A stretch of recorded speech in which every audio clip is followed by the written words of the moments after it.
ஹாய்மா, எல்லோரும் நல்லா இருக்கீங்களா? இன்றைக்கி நம்ம கண்ணமாஸ் விலாகில் என்ன வீடியோ பார்க்க போகிறோம்னா, ஃப்ரெண்டோட பொண்ணு கல்யாணத்துக்கு தாங்க வந்தோம். மாப்பிள்ளை பேர் விக்னேஷ், பொண்ணு பேர் சுவேதா. காலையில் நேரத்துலேயே கல்யாணம் எங்கள் ஊர் பெருமாள் கோயிலில் நடந்துருச்சுங்க. இப்போ ரிசப்ஷன் தான் நடந்துக்கிட்டு இருக்கு மண்டபத்தில். மண்டபம் எங்கே இருக்குன்னா, கதிர் நரசிங்கபுரத்துக்கு முன்னாடி பாளைய கல்யாண மண்டபம்னு சொல்லுவாங்க, அங்கே தாங்க. தங்கச்சி வீட்டுக்காரு நான் வர்றதுக்கு முன்னாடி வந்துட்டாங்க. அவங்க கிளம்புறாங்க. அக்கா வாங்க சீக்கிரமானு கூப்பிட்டாங்க. இதோ வர்றேன்ப்பா அப்படின்னு சொல்லிகிட்டு இருந்தேன். பெரியம்மா பொண்ணு தங்கச்சி வீட்டுக்கார் கூட தான் வந்தேன், இவங்களோட தான் வந்தேன். அவங்களும் கிளம்புறாங்க, இன்னொரு விசேஷம் இருக்கா அப்படின்னாங்க. சரிப்பா கிளம்புங்க, நான் தங்கச்சி கூட வர்றேன் அப்படின்னேன்.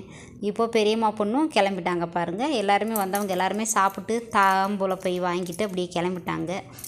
பொண்ணு மாப்பிள்ளை எல்லோரும் ஆசீர்வாதம் பண்ணுங்க, நல்லா இருக்கணும்னு 16 பெற்று பெருவாழ்வு வாழணும்னு. மாப்பிள்ளை வீட்டுக்காரவங்க பொண்ணு வீட்டுக்காரவங்க எல்லாரையுமே வரவேற்றுக்கிட்டு இருக்காங்க பாருங்கள். என் ஃப்ரெண்டு வேல்மணி, இவங்க தான் அந்த மெரூன் கலர் சேலை, அவங்க தான் என்னோடய ஃப்ரெண்டு. 2 பேர் பார்த்திங்கன்னா 6th 7th 2 பேரும் ஒன்றா படித்தோம், ஒரே கிளாஸில். அத்தை தாம்பூல பையெல்லாம் கொடுத்துக்கிட்டு இருக்காங்க. நானும் ஒரு பை வாங்கிட்டு சாப்பிட்டு தாங்க வீடியோவே எடுத்தேன்.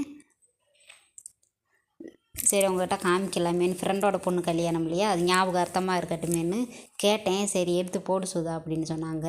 அப்படியே வீடியோ எடுத்துக்கிட்டு இருக்கேன் பாருங்கள். பொண்ணு மாப்பிள்ளை எல்லாருமே ஆசீர்வாதம் பண்ணுங்கள். எல்லோரும் சொந்த பந்தம் எல்லாருமே சாப்பிட்டு உட்காந்து பேசிக்கிட்டு இருக்காங்க பாருங்கள். ஃபோட்டோ ஷூட்டு அங்கே ஸ்டேஜில் நடந்துக்கிட்டு இருக்குது. பொண்ணு மாப்பிள்ளையை ஃபோட்டோ எடுத்துக்கிட்டு இருக்காங்க. அங்கே ஃபோட்டோ ஷூட் போய் ஃபோட்டோ எடுக்கிறவங்களும் போய் ஃபோட்டோ எடுத்துக்கிறலாம். அதாங்க நிறைய விசேஷனால் வந்துட்டு அப்படியே சாப்பிட்டு கிளம்பிக்கிட்டே இருக்காங்க. வந்து சாப்பிட்டு முய் எழுதுறவங்க எழுதிட்டு அப்படியே பொண்ணு மாப்பிள்ளை ஆசீர்வாதம் பண்ணிட்டு அப்படியே கிளம்பிட்டாங்க. முக்கியமானவங்க மட்டும் உட்காந்து இருக்காங்க, சொந்தக்காரவங்க மட்டும் உட்காந்துருக்காங்க முக்கியமானவங்க. உள்ளே எல்லாருமே சாப்பிட்டுக்கிட்டு இருக்காங்க பாருங்கள். சாப்பாடு எல்லாமே நல்லா இருந்துச்சுங்க. சாம்பார் காய் கூட்டு எல்லாமே நல்லா வச்சுருந்தாங்க, அருமையாக இருந்துச்சு. நாங்களும் வந்து ஆளுக்கு கொஞ்சம் சாப்பிட்டோம். ஏன்னா ஏற்கனவே விசேஷத்தில் சாப்பிட்டு வந்தோமா, அதனால் எல்லோரும் கொஞ்சம் கொஞ்சம் தான் சாப்பிட்டோம் வந்தவங்க எல்லாருமே. அன்றைக்கி சரியான முகூர்த்தம், அதனால் சாப்பாடு அதிகமாக சாப்பிட முடியல. முய் எழுதிக்கிட்டு இருக்காங்க பாருங்கள், சாப்பிட்டு முய் எழுதிக்கிட்டு இருக்காங்க.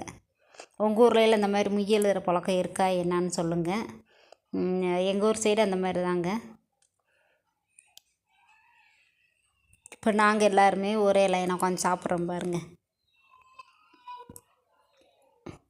சித்தி, தம்பி, தங்கச்சி வீட்டுக்காரரு எல்லாருமே உட்காந்து சாப்பிட்டுக்கிட்டு இருக்கோம். வீடியோ ஸ்கிப் பண்ணாமல் பாருங்கள். பொண்ணு மாப்பிள்ளையை ஆசீர்வாதம் பண்ணுங்கள். என் ஃப்ரெண்டோட பொண்ணு கல்யாணம் எதிர்பார்க்கவே இல்லை. ஊருக்கு போகவும் அவ்வா சொன்னாங்க, இந்த மாதிரி உன் ஃப்ரெண்டு கூட படித்த பிள்ளை பொண்ணுக்கு தான் கல்யாணம், போயிட்டு வர சொல்லவும் அப்படியே நான் வந்தேங்க. ரொம்ப சந்தோஷமாக இருந்துச்சு. 2 பேரும் 2 வருஷம்தான் ஒன்றா படித்தோம். நல்லா படிக்கிற பொண்ணு, என் ஃப்ரெண்டு நல்லா படிக்கும். அந்த பிள்ளை நல்லா ஜாலியாக பேசும். அவங்க தங்கச்சியே வந்து எங்கள் ஊரில் தான் கல்யாணம் பண்ணி கொடுத்துருக்காங்க. ரொம்ப வருஷம் கழிச்சு தான் அந்த பொண்ணவே பார்த்தேன். அதுக்கப்புறமா இப்போ அடிக்கடி ஊருக்கு போகிறனால அடிக்கடி பார்த்து பேசிக்கிறது. ரொம்ப சந்தோஷப்பட்டாங்க நான் வந்ததுக்கு.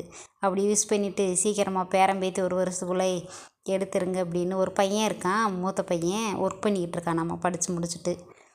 பாப்பா 2வது. வீடியோ பிடிச்சிருந்துச்சா லைக் ஷேர் கமெண்ட் பண்ணுங்கள். தொடர்ந்து சப்போர்ட் பண்ணிக்கிட்டே இருங்க. பாய், நன்றி, வணக்கம்.